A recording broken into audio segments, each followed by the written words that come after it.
बिस्मिल्लाहिर्रहमानिर्रहीम। अस्सलाम वालेकुम viewers, welcome to my channel. आज की इस वीडियो में मैं स्कूल दामन कमीज़ की कटिंग और स्टिचिंग स्टेप बाय स्टेप आपके साथ शेयर करूंगी, और वो भी इतने आसान तरीके से कि बिगनर्स भी इसे बहुत आसानी और सफाई के साथ बना लेंगे।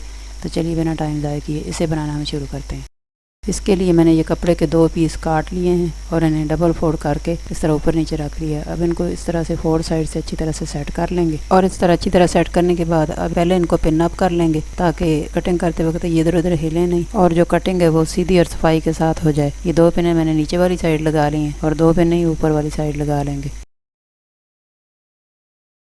और इस तरह पिन अप करने के बाद इसकी पैमाइश कर लेंगे। इसकी विड्थ मैंने 18 इंच ली है। ये चूंकि डबल फोल्ड किया हुआ है इसलिए इसका हाफ लेंगे, और ये देखें ये 9 इंच है। ऊपर नीचे हर जगह से इसकी पैमाइश कर लेंगे। ये देखें हर जगह से ऊपर नीचे हर जगह से 9 इंच ही है। और अब इसकी लेंथ की पैमाइश करेंगे तो ये 30 इंच है। तैयार लेंथ 29 इंच है, तो इसमें 1 इंच मैंने सिलाई का मार्जिन शामिल किया है, और इस तरह इसकी टोटल लंबाई मैंने 30 इंच ली है। मैंने क्योंकि घेर पर पाइपिंग लगानी है इसलिए मैंने दोनों तरफ से हाफ इंच सिलाई का मार्जिन लिया। अगर आपने फोल्ड करना है फिर 2 से 3 इंच मार्जिन लेना होगा। सबसे पहले शोल्डर की पैमाइश करेंगे। तैयार शोल्डर 11 इंच है, तो इसमें 1 इंच सिलाई का मार्जिन शामिल करके ये 12 इंच हो गया। अब इंची टेप को इस तरह से फोल्ड करेंगे और इसका हाफ ले लेंगे, तो ये इसका हाफ 6 इंच आएगा। इस तरह से 4 साइड से इंची टेप को रखेंगे और 6 इंच पर शोल्डर यानी तीरे का निशान लगा लेंगे। जितना तीरा होता है उतना ही आर्म होल लेना होता है। तीरा 6 इंच है तो आर्म होल की लंबाई भी हमने 6 इंच ही लेनी है, और इस तरह लंबाई में 6 इंच पर एक निशान लगा लेंगे, और फिर 4 साइड पर इस तरह इंची टेप को रखेंगे और एक निशान यहाँ भी 6 इंच पर लगा लेंगे। अब इन दोनों निशानों के ऊपर इस तरह से स्केल रखेंगे और एक सीधी लाइन लगा लेंगे।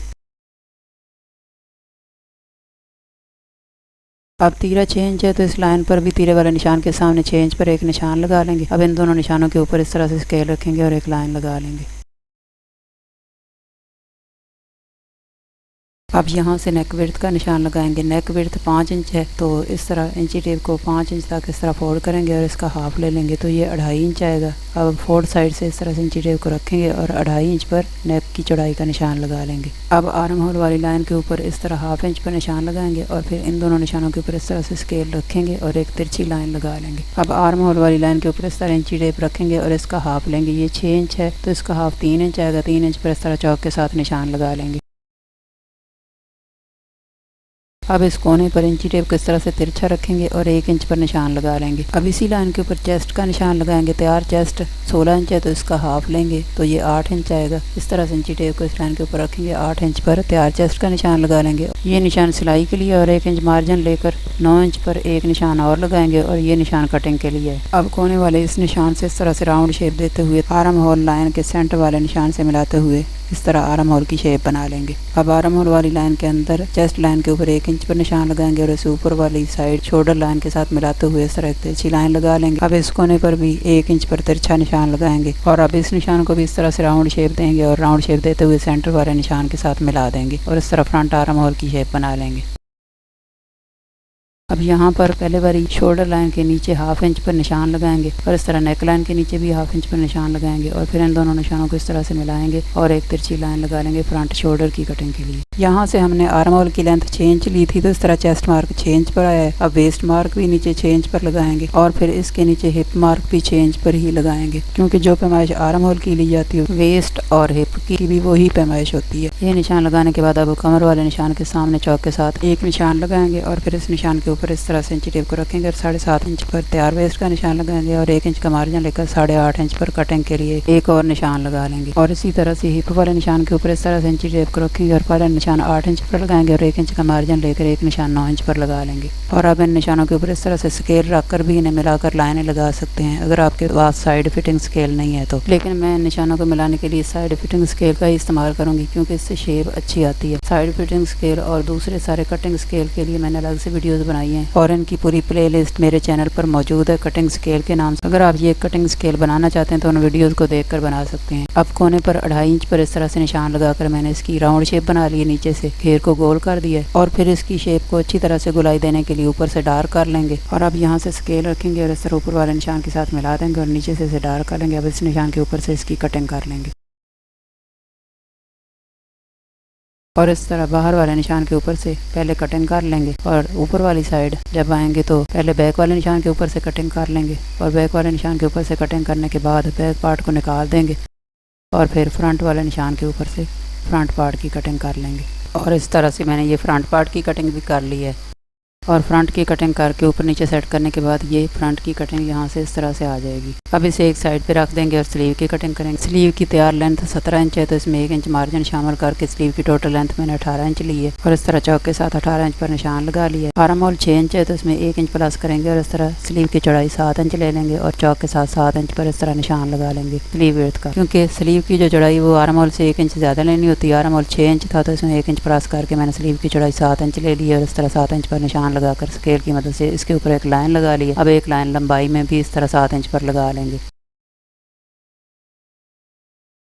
स्लीव की चौड़ाई हमने 7 इंच ली है, तो इसका हाफ लेंगे और इस तरह सेंटर में 3.5 इंच पर एक निशान लगा लेंगे और फिर इस निशान के ऊपर इंची टेप को इस तरह लंबाई में रखेंगे और 3.5 इंच लंबी इस तरह से लाइन लगा लेंगे और जहाँ 3.5 इंच लंबाई पूरी हो जाएगी वहाँ पर इस तरह सिरे पर एक निशान लगा लेंगे 3.5 इंच पर और फिर नीचे वाली लाइन के ऊपर इस तरह से इंची टेप को रखेंगे और 3.5 इंच पर ऊपर वाले निशान के सामने एक निशान लगा लेंगे। अब इस निशान के ऊपर स्केल रखेंगे और इस तरह एक लाइन लगाते हुए इसे ऊपर वाले निशान के साथ मिला देंगे।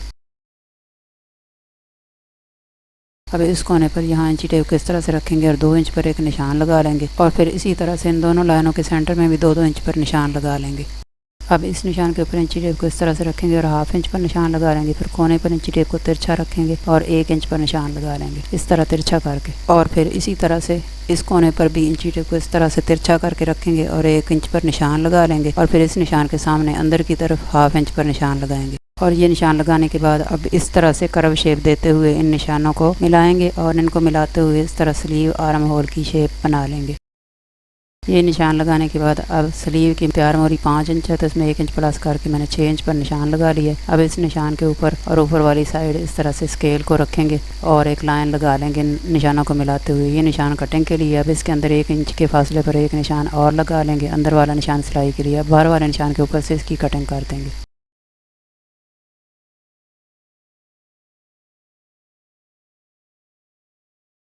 और इस तरह से ये कटिंग मैंने कर लिया। अब कोने पर इस तरह सेंटर में एक काट लगा लेंगे और ये काट लगाने के बाद नीचे वाले बाजू को इस तरह से उठाएंगे और दोनों बाजू इस तरह आमने सामने रख लेंगे और इस तरह आमने सामने रखने के बाद दोनों के ऊपर इस तरह क्रॉस के निशान लगा लेंगे। क्योंकि ये दोनों बाजुओं की फ्रंट साइड है और यहाँ से हमने कटिंग करनी है। अब दोनों बाजुओं को इस तरह से उठाएंगे और दोनों बाजू की सीधी साइड अंदर की तरफ करते हुए इनको मिलाएंगे और इस तरह से ऊपर नीचे रख लेंगे। अब ये देखें दोनों की सीधी साइड अंदर की तरफ है और दोनों के क्रॉस के निशान जो है वो सामने वाली साइड आ गए। अब यहाँ से हाफ इंच कर्व शेप देते हुए इस तरह से फ्रंट स्लीव आर्म होल का निशान लगा लेंगे और फिर ये निशान लगाने के बाद यहाँ से कटिंग करने से पहले एक बार इधर से इस तरह उठाकर चेक कर लेंगे। ये देखें दोनों की सीधी साइड अंदर की तरफ है और इस तरह चेक करने के बाद अब यहाँ से फ्रंट साइड की कटिंग कर लेंगे और इस तरह कटिंग करने के बाद अब दोनों बाजुओं को पहले की तरह फोल्ड करके आमने सामने रखेंगे। तो इस तरह ये देखें दोनों की फ्रंट साइड है वो ऊपर वाली साइड आई है, यानी दोनों बाजुओं की कटिंग फ्रंट साइड की तरफ ही आई है। और इस तरह हमारी ये गोल दामन कमीज की कटिंग मुकम्मल हो गई है। कमीज की स्टिचिंग, नेक डिजाइन और स्लीव डिजाइन की वीडियोस मैंने अलग से बनाई है, उनका लिंक मैंने वीडियो के डिस्क्रिप्शन में दे दिया है। और तैयार होने के बाद ये कुछ इस तरह से नजर आएगी और इसके दामन के ऊपर मैंने ये अंडरग्राउंड पाइपिंग कर दी है। ये देखें दोनों तरफ से पाइपिंग कितनी सफाई के साथ अटैच हुई है। इसकी पाइपिंग की वीडियो भी मैंने अलग से बनाई, उसका लिंक भी मैंने वीडियो के डिस्क्रिप्शन में दे दिया है। उस वीडियो को देखकर आप अंडरग्राउंड पाइपिंग करना भी सीख सकते हैं। अगर वीडियो पसंद आए तो इसे लाइक, शेयर और चैनल को सब्सक्राइब करना ना भूलें। साथ में लगे बेल के बटन को भी प्रेस कर लें। इसका ये फायदा होगा कि हमारी वीडियो अपलोड करते ही सबसे पहले आपको मिलेगी। इसके साथ ही मुझे इजाजत दीजिए। इंशाल्लाह किसी नई वीडियो के साथ फिर हाजिर होंगे। तब तक के लिए थैंक्स फॉर वॉचिंग। अल्लाह हाफिज़।